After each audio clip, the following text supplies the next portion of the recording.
Russian occupation forces may step up their offensive near Zaporozhzhya in April or May and are already moving reserves in that direction, said Vladislav Voloshin, a representative of the Southern Defense Forces, Radio Liberty reports. According to him, the most tense situation is observed near the villages of Stepnoye, Malye Shcherbaki and Lobkovo. The invaders are also unsuccessfully trying to break through to the right bank of the Yanchekrak River in order to develop an offensive in the village of Kamenskoye. Voloshin added that the defense forces are destroying more than 100 occupiers and about 30 units of equipment every day in the Gulyai, Polye and Orikov directions, which is why the Russians are forced to transfer reserves to the Zaporizhzhya direction. He also explained that the advance of the occupiers has slowed down because of the defense line that Ukrainian defenders built a year and a half ago. For 2 years now, they have been unable to capture several settlements located along the line of combat contact. The Russian command is literally going crazy because, according to our intelligence, this command is sending more and more new forces and resources to these assaults, he said. Voloshin also cited intelligence data, according to which the Occupation Army Command is forming a battalion of hepatitis patients and soldiers with other incurable diseases like AIDS. He explained that these will be assault units that will be sent for disposal. It is specified that the Zaporizhzhya region remains in the focus of the geopolitical interests of the Russian Federation. According to Voloshin's forecast, attacks in this direction will not stop, since the occupiers are trying to capture as much territory as possible. The Russian army is trying to reach the administrative borders with the Dnipropetrovsk region and is also trying to block from the east, to cut off the logistics routes that go from Zaporizhzhya to the east. They will try to worsen the situation of the Ukrainian forces and resources that are in the east in order to block Zaporizhzhya from Ukraine. This is one of the tasks of the Russian group that is in the military technical zone of the Zaporizhzhya region.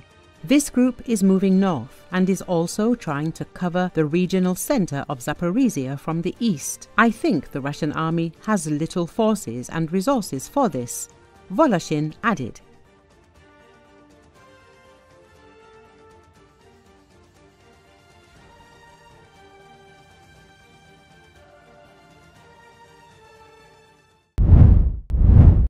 French President Emmanuel Macron has welcomed U.S. Middle East envoy Steve Witkoff and U.S. Secretary of State Marco Rubio to the Élysée Palace for talks on Ukraine. According to Associated Press, Paris is hosting a series of high-level talks about Ukraine and its security. Rubio and Witkoff are taking part, as well as Ukrainian presidential advisor Andriy Yermak and Ukraine's foreign and defense ministers. There are also meetings with countries considering a way to police an eventual peace deal. Thursday's meetings come as concerns grow about U.S. President Donald Trump's readiness to draw closer to Russia as he seeks to broker a ceasefire in Ukraine.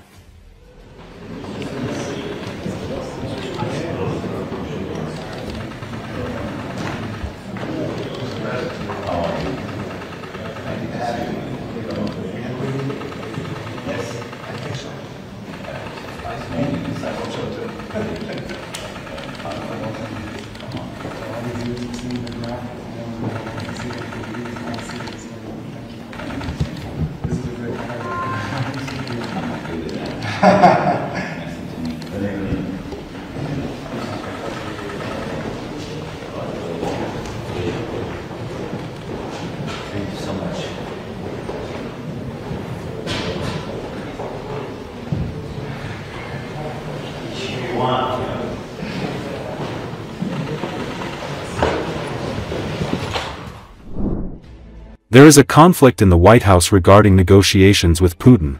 The U.S. president does not know whether to put strong pressure on the Kremlin or not, the Wall Street Journal wrote about this.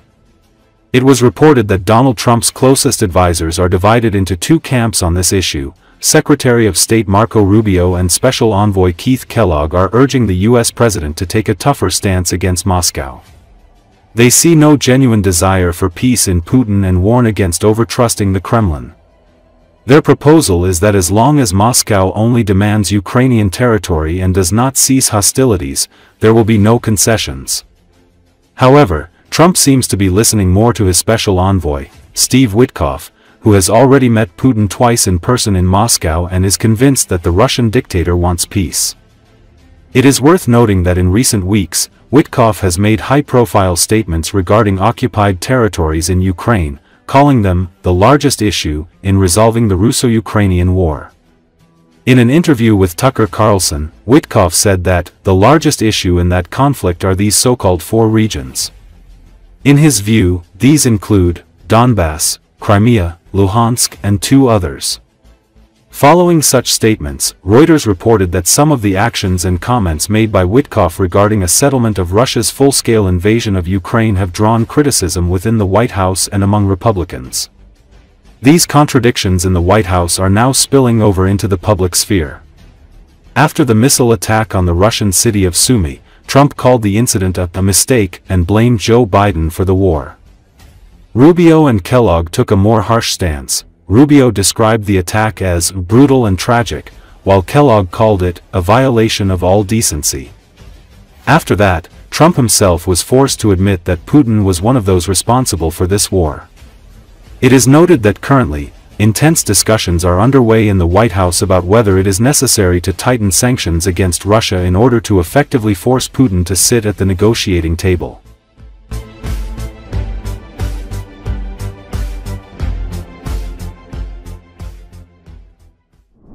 The U.S. Navy released video on Wednesday showing personnel preparing missiles for fighter jets on the USS Carl Vinson carrier. According to Associated Press, the operation of the carrier and its strike group in the Arabian Sea comes as suspected U.S. airstrikes pounded parts of Yemen controlled by the Iranian-backed Houthi rebels.